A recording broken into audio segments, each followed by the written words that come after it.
The deadline fast approaching for an agreement on services between Baldwin County and Milledgeville. If a service delivery strategy isn't put in place soon, services in the county could be cut back, including some libraries.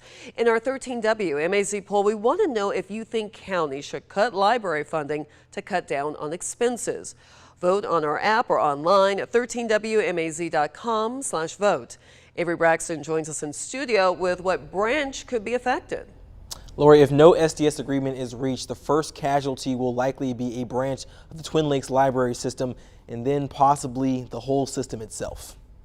Without swift action between Baldwin County and the city of Milledgeville, one branch of the Twin Lakes library system could be no more. So the city and the county are currently negotiating over funding services for Baldwin County and Milledgeville. That includes things like water, animal control, court services, and more. But director of the Twin Lakes Library System, Stephen Hauser, says no deal by June 30th could mean no Lake Sinclair Library. We have a leased building, the Lake Sinclair branch. It's up for renewal, and without funding for that, we're going to have to close that branch probably. Board of Trustees is meeting next week to decide the fate of that branch. Without funding, I can't recommend that we keep that open. Hauser says the library system will lose about 90% of its county funding.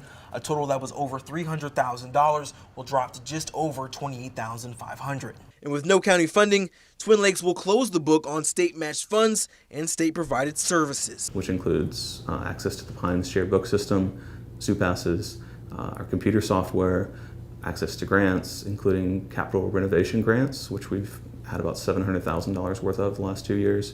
All that would go away. Claire's branch lease ends in August. The Board of Trustees will be meeting on June 28th to decide what will happen to that branch. The library system says with no funding, they'll likely have to spend their emergency reserve money, which they believe may run out by October. Lori, back to you.